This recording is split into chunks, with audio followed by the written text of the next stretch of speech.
tell you the truth, I don't think I've ever been this nervous. I've done thousands of these, but never where I've had a prepared text. When I agreed to do this, I had an idea of who Sir Keith Joseph was. And then I started to interview people. And they told me of his significance, that it was Thatcher with the courage and the politics, but it was Sir Keith with the ideas and the vision and the purpose. She gets the credit and the limelight, but so much of this was about him and how he transformed politics and economics for decades. I'm humbled to be here, and as I said to Robert, I'm going to take this as seriously as anything I have ever done. It's been 35 years, almost to the day, since I wrote my last speech. Those of you who know me know that I do everything off the cuff. I try to be entertaining. I try to never to bore, to give people no reason to look at their phones. But this one is important, and this one really matters. And so, forgive me if you don't see my eyes for the next 20 minutes or so, but I promise you, you'll know it's in my heart as I walk through this. And I'm not going to get this opportunity again, so I'm determined to make these ideas and these words count. I came to the U.S. believing that there was something special about America. I came to the UK with the belief that the U.S. had failed. I was here last year with Robert and his organization because of how difficult life had become in America. It was more of a frantic escape, really. Thanks to the relentless social media environment that taints every aspect of American life, you take your professional and personal life in your hands every time you comment honestly on anything political, cultural, or financial. So I left Washington for the new world of Westminster, where of course we know that everyone is completely tolerant, there are no personal attacks, and everyone tells the truth, always. That was the one that was supposed to get the laugh, actually. I spent much of last summer studying British political opinion for a host here at the Center for Policy Studies. The people who work here deserve our appreciation, our respect, and our gratitude for the impeccable work they do to save and strengthen a great country. And to its leader, Mr. Colville, the UK itself owes you a debt it cannot ever repay for your ideas and vision, and even more importantly, your pen. That deserves our respect and our thanks, Robert.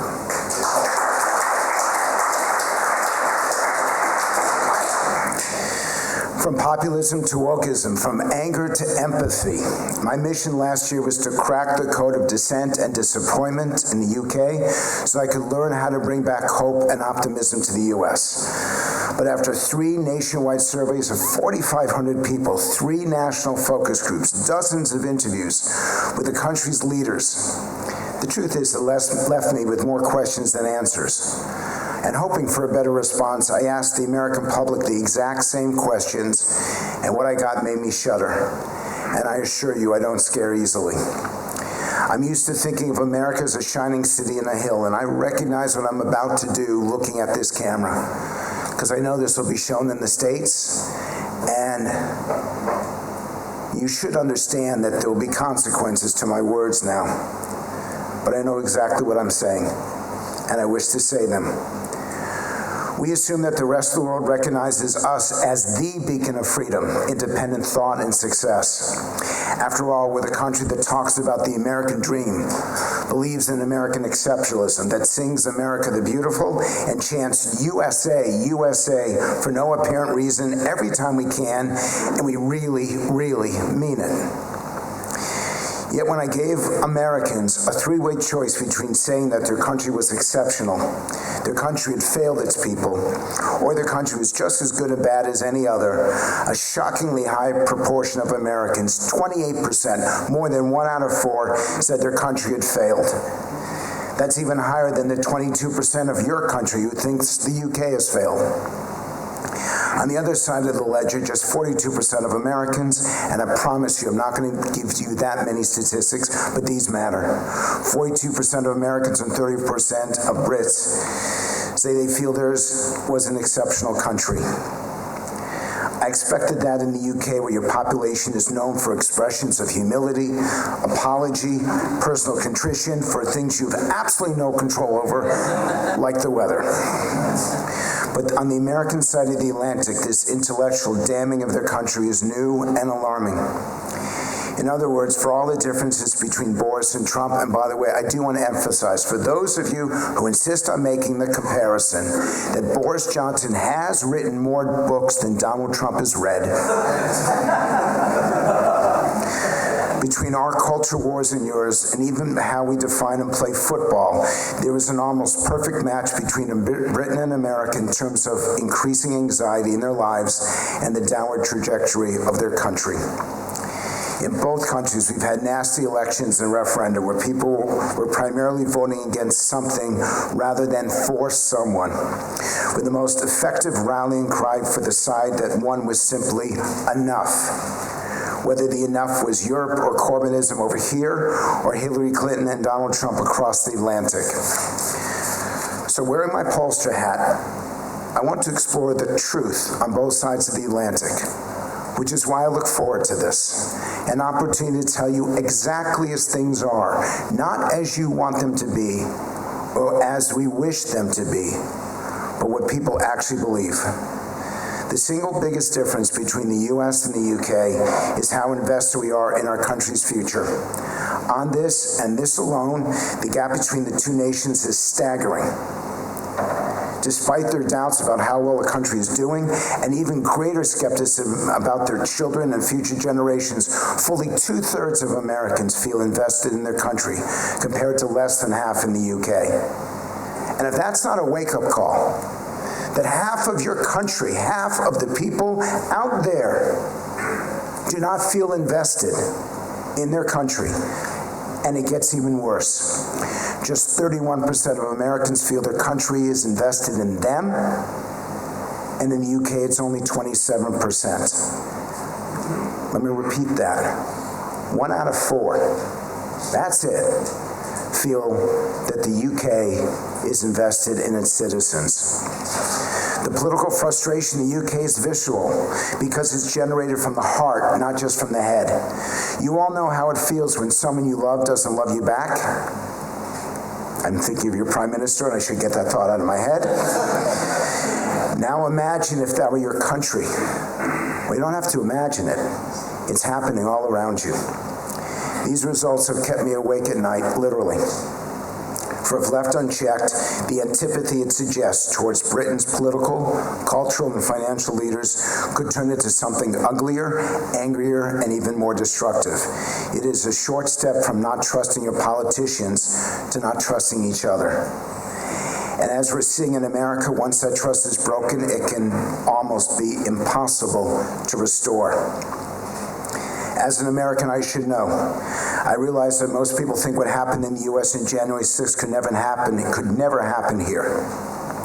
Their assumption is that Americans are just louder and angrier about everything. And maybe they're right. Because I thought January 6th could not happen. I was there in Washington, D.C. I walked towards the Capitol. I got within 200 feet of that door, and thank God I didn't go in. But in my heart, I was destroyed. I was interviewed on Canadian television, and I admit it. I lost my cool. I lost my composure. A pollster is never supposed to be emotional. A pollster is supposed to read the data and provide it to you clinically. And even as I was putting this together, I was shook up, because this requires me to relive that day, a day that I thought could not happen in American democracy. You know what? I underestimated Donald Trump, and I underestimated his followers, and I swear to you I will never do it again. What is happening in America isn't about alienation anymore. It's not a public temper tantrum that eventually winds down. It's morphing into permanent rejection of community and society. And the consequences go far beyond populism, wokeism, and the so-called culture wars. Over the past decade, we in America have seen two powerful destructive forces creep up and poison our democracy, our society, and even our economy. Populism on the right and wokeism on the left. The rise of populism is shredding the political fabric of the country, and I see it in my focus groups every day. I challenge you all who think that this is meaningless to sit through 2 hours of people who have never met each other, tearing each other apart, not just disrespecting each other, not just insulting each other, but using the most grave language to dehumanize each other. And the rise of wokeism is undermining the principles of economic freedom, opportunity, and perhaps most importantly, meritocracy. Living through both at the very same time has contributed to the decay of dialogue, and as a result, faith in democracy itself is at an all-time low, as is a sense of commitment to community, conversation, and civility. You know, there's a reason why I love being here. I attended Oxford from '84 to '87. I knew Boris. I was at Trinity. He was at Balliol. I know that being at Trinity is a horrible thing for you, and I apologize profusely. Because you're from Balliol, I'll spend the next 2 minutes speaking very slowly. And I didn't like it back then. I didn't feel welcome back then. But I know what it is to be unwelcome now, as an adult, and to know that half of America doesn't welcome the other half. That half of America closes people off and doesn't just assume that they are wrong, assumes that they are evil. And I don't want to see that here. I never want that to happen here. For in the end, we may be the leading democracy, but you're the cradle of democracy. We would not exist without you.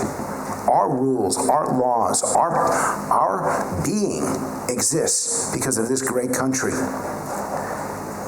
And the problem is, we've become so negative and so abusive that there are no limits anymore. And thanks to social media, there are no borders, no boundaries, and no end to the negativity. And it spreads quickly, like a cancer. In both Britain and America, we've embraced not just a cancel culture, but a confirmation culture.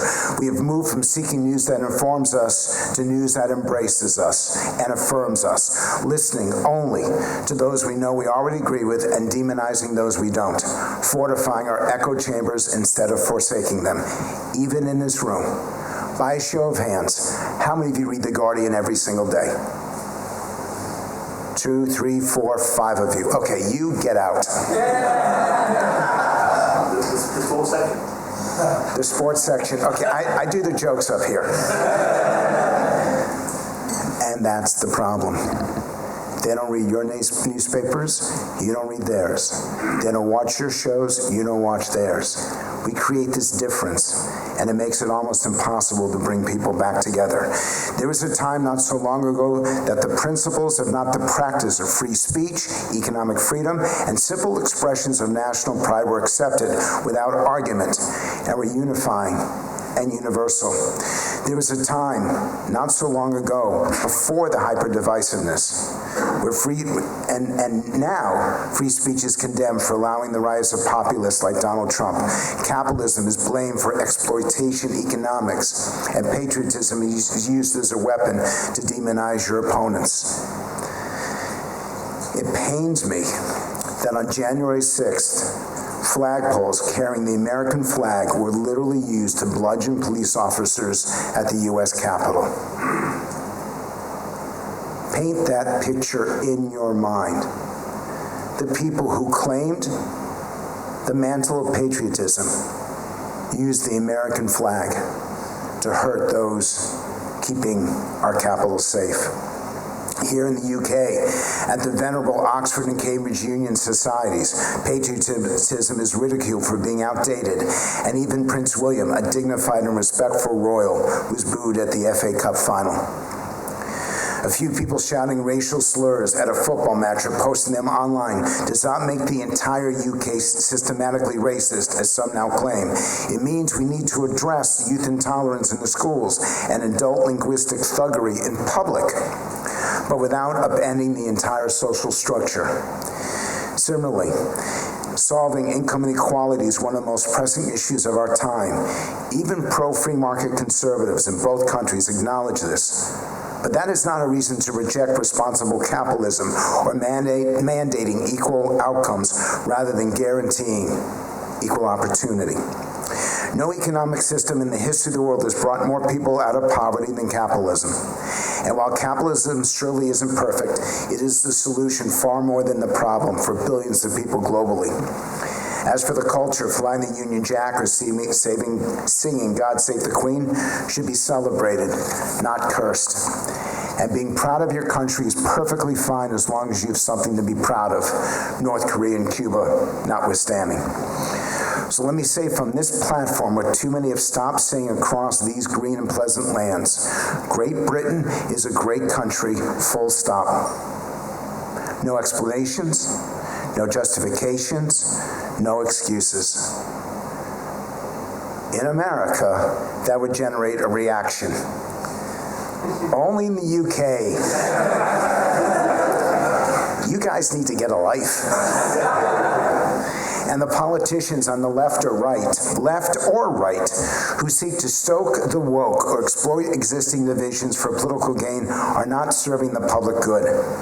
And for that, we are all to blame. All of us, and me included.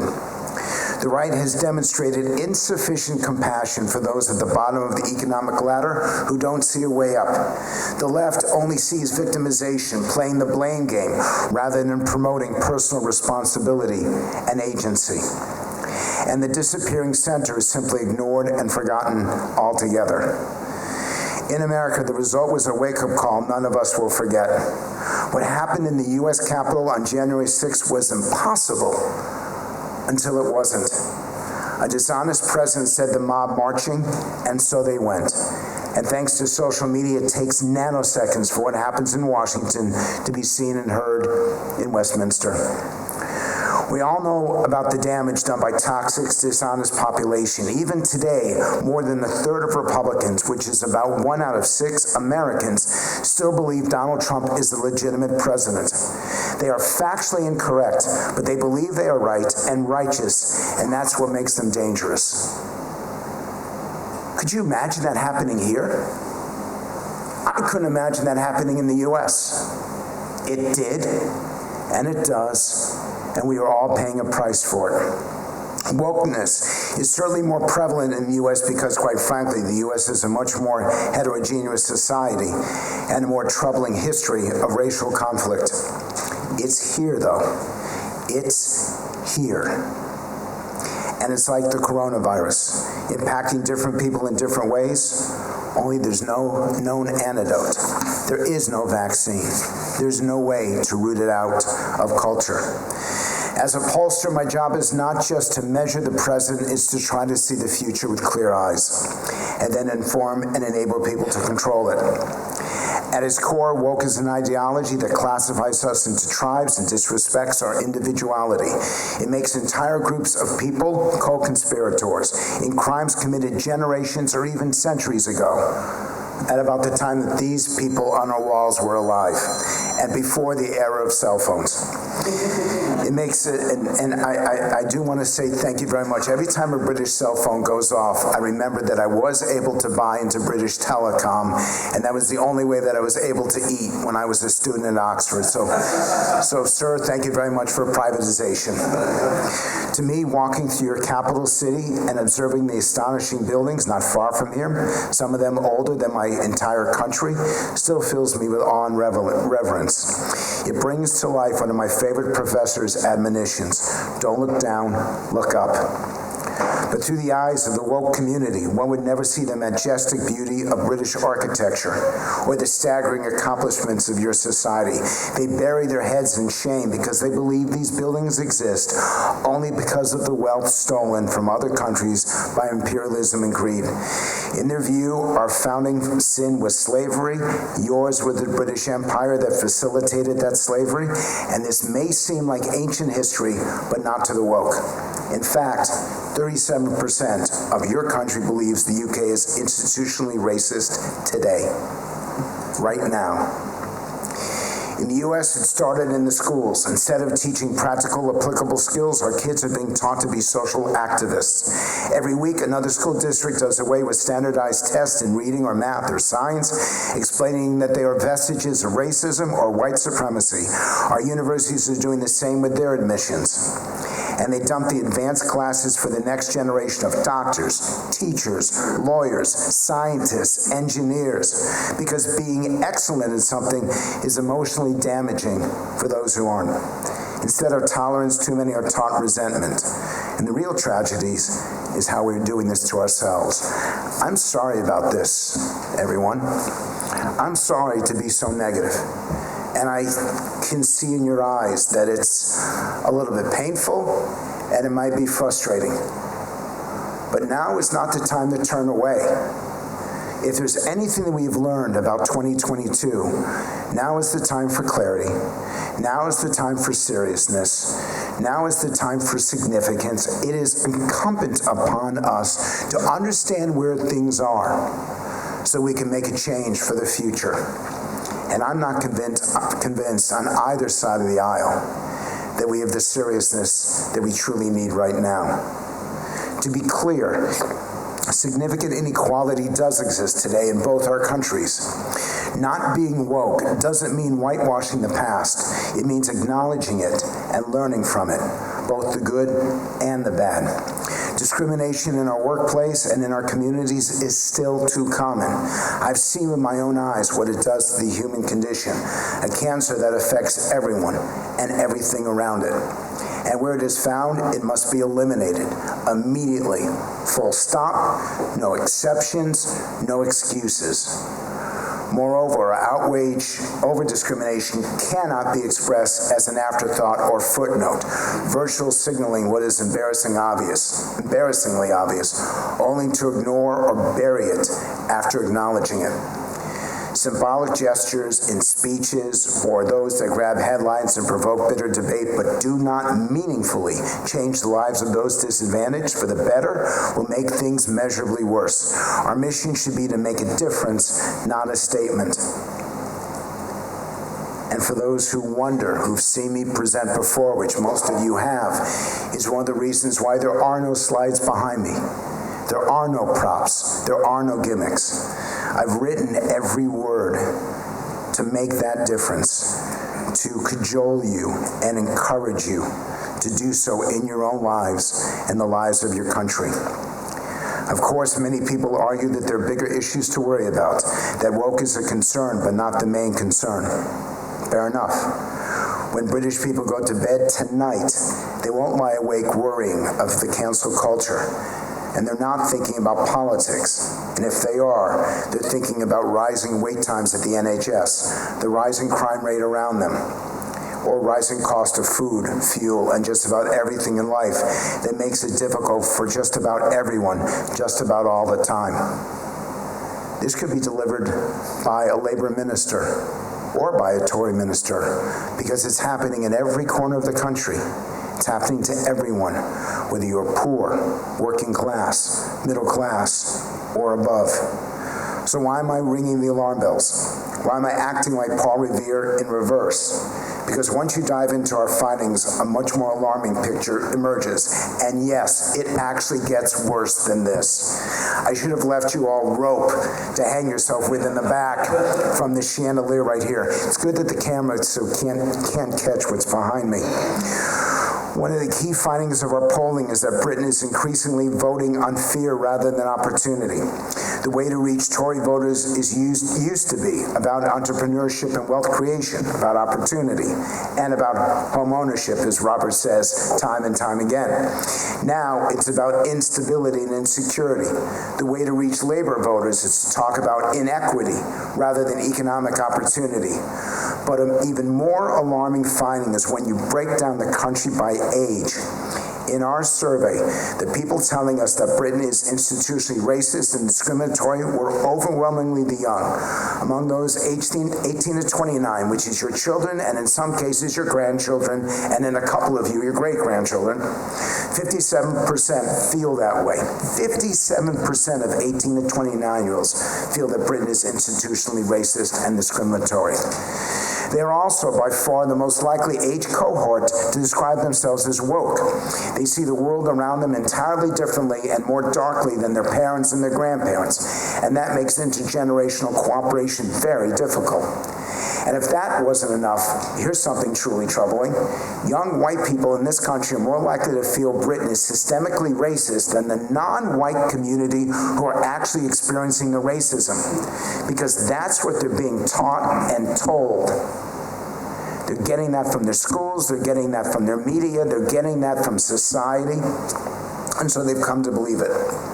I need to repeat one more time. Racism and discrimination do exist and must be 100% eradicated, full stop. But if you're raised to consider yourself a victim, you will be a victim. And if you're raised to believe you have control over your life, you will exert that control. And if the people who have the most impact over how you think tell you again and again that your country is awful, eventually you will come to that conclusion yourself. Why have I chosen the Keith Joseph Lecture to speak out? For two important reasons. The first is freedom of speech, something as cherished in your country as it is in mine. And by the way, I know that if I was an American or British, if I was born in half the countries across the globe, I wouldn't still be alive. I would have been put in jail or worse. I have this incessant need to speak truth to power, regardless of who that is. And it has at times gotten me in trouble, and I know that if it was not for the US or the UK, it could have gotten me killed. The real problem with woke culture is that it is just as intolerant as what it claims to oppose. It tells me that my voice should be silenced simply because it defines me as being privileged in certain ways, that I can be dismissed, delegitimized, and even dehumanized. Instead of lifting those up in need, woke ideology seeks to tear everyone down. Now let me put some numbers behind this. In Britain as a whole, we found that 28% have stopped talking to someone in person or online because of something political they said. But among our cherished 18 to 29-year-olds, it's 53%.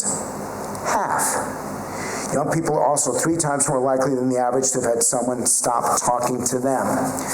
Thanks to the schools in the UK and in the US as well, we are raising a generation that does not understand or appreciate that we have a duty to disagree.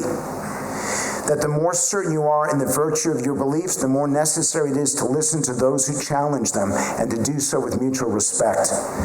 It's why I wear this rally tie with pride. It is polyester, but I love this tie. I taught there earlier this month, and I found not a shred of wokeism or populism. Instead, I found serious students, taught by serious teachers, engaged in serious study that will eventually make them serious adults that can seriously contribute to society. There are some in the UK who believe schools like that should not exist. Having studied education on both sides of the Atlantic, I think precisely the opposite. I ask those in attendance here today, what can be done to ensure that every student in every school receives a Radley quality education? But wokeism just doesn't undermine the quality of education or the quality of debate. It undermines respect for the past, faith in the future, and a commitment to economic freedom for everyone. Because its view is the opposite of meritocracy and results, it says that if you didn't succeed in life through hard work, effort, or perseverance, you succeeded because you exploited others. And even if you didn't realize you were doing so, and even if that exploitation took place decades or even centuries ago. With wokeism and with populism, there is a greater emphasis on punishing the past than fortifying the future. And they both flourish in places where injustice lives in plain sight. End the injustice, and you end woke. The big question about woke, of course, is what you can do about it, and I've got two answers for that. The first is the worst. It's to do what Donald Trump did, and this is the part where I'd probably get myself audited and at least get myself driven off the road. Turn everything into an us versus them culture war.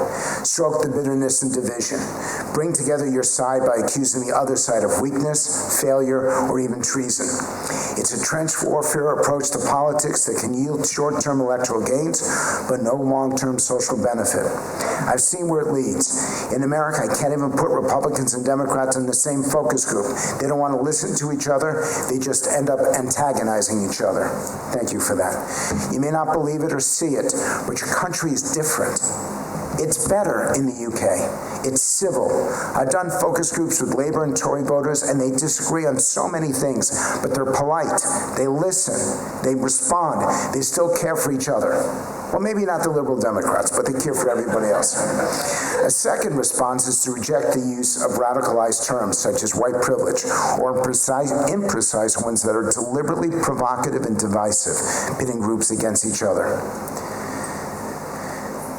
This should go hand in hand with a more constructive approach that relies on actions, not words, utilizing social and cultural mentors to promote and encourage aspirations by demonstrating pathways to success. Not just talk about opportunity, but provide it where it's needed most.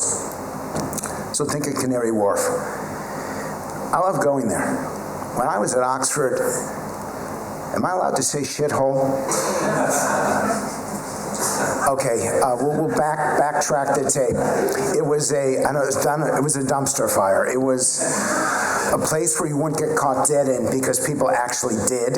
It was a place that defined urban failure in the 1970s, but it was completely turned around after being declared an urban enterprise zone by a conservative government in the 1980s. It sprung to life thanks to the namesake of this lecture, and primarily because of less taxation and less regulation, illustrating a point that the current government needs to learn, that sometimes less is really more.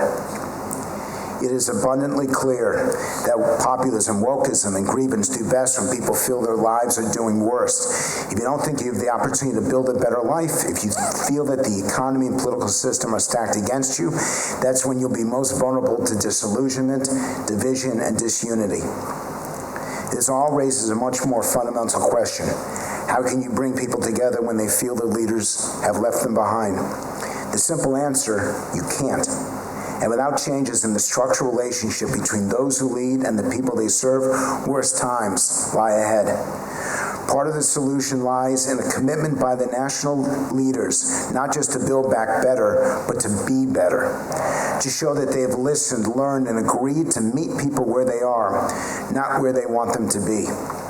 We cannot be afraid to speak uncomfortable truths in rooms like this. The far left and far right stroke resentment by telling people only what they want to hear, and that their problems are caused by political or cultural or racial enemies.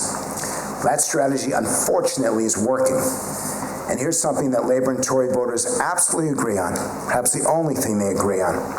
70% of the population think MPs are in it for themselves or their party, while just 30% think they're in it for the country.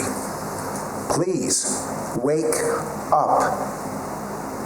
This message, truthfully, should be delivered about, I don't know what it is in kilometers, but about 1,000 feet from here. When we asked respondents to rank 18 descriptions of how politicians made them feel, half positive, half negative, the top 8 choices were in order. And for those of you who are taking notes, write this down and deliver it to your MP, because your MP is failing. Disappointed, ignored, irrelevant, fed up, betrayed, forgotten, left behind, angry. It sounds like a divorce. That won't make for happy reading in Westminster, and it should act as a clarion call. There is a deficit of dignity just as important as a deficit of income, and is creating havoc in society. As a word guy, my message to the politicals is simple. You cannot talk your way out of what you acted your way into. If you want to replace anger with answers, you need to create a culture of encounter.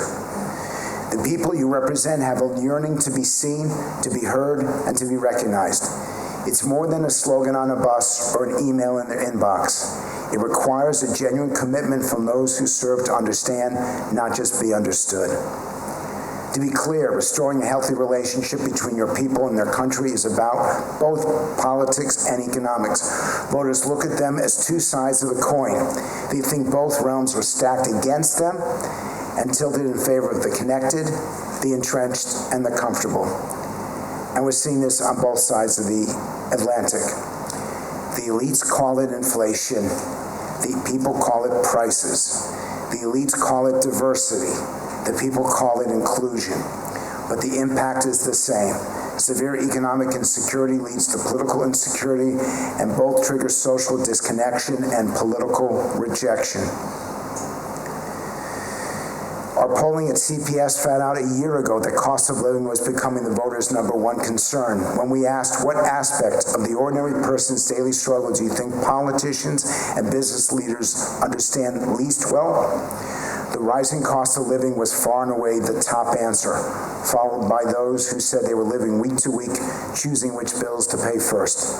We warned them then that cost of living encompassed every aspect of daily life, that politicians are already being blamed, and that it was going to get worse. But I'm sorry, the politicians didn't listen. So let me try one more time.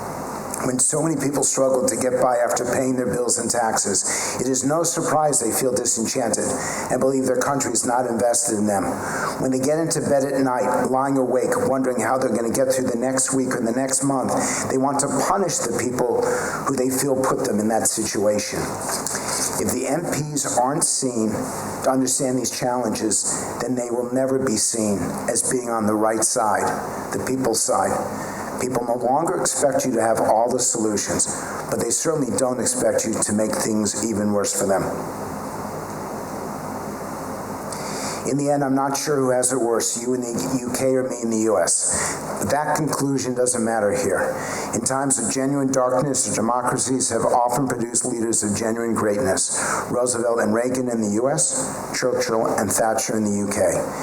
Yet my aching pessimism about politics on both sides of the Atlantic is precisely because we have not found those leaders, and instead we endure the deepening disconnect between the population and its elites and the institutions they control. As we have both learned, as we all know in this room, sowing division is easy, achieving unity is hard. The special relationship between the US and UK that I personally cherish with every fiber of my being is grounded in a set of shared values, a shared outlook, and a shared belief that both our countries are focuses and forces for good in the world. So when one country veers off the rails, can the other be far behind? In all the shouting about woke, cancel culture, white privilege, and whatever terminology you use or reject, you do have a choice. Division and demagoguery, or democracy and opportunity. Your institutions still work. Democracy still lives here in the UK, and if you invest in it, it will invest in you. More broadly, if your intent is to share the blessings of freedom with every citizen in every community, in every corner of the country, then they will share their support with you. And if you embrace your great history, then history will embrace you. On the very last day I was in the UK last year, I went wandering through a used bookstore on the Strand. I came upon a 3-volume history of the United States, published here in London in 1856, 5 years before our Civil War. The final paragraph left me stunned and speechless, and it really did. These aren't just words. I reading it, and I said out loud, "Oh my God." And the owner came over to me and said, "What? You have to read this." Republics are created by the virtue, public spirit, and intelligence of the citizens.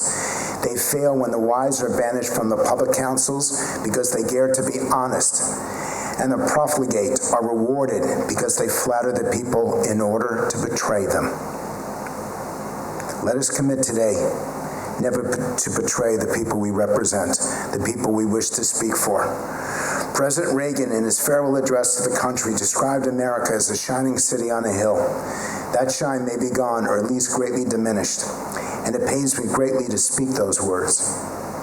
My sincere hope is that a better understanding of your people and their priorities will help your leaders design a better path to a better outcome.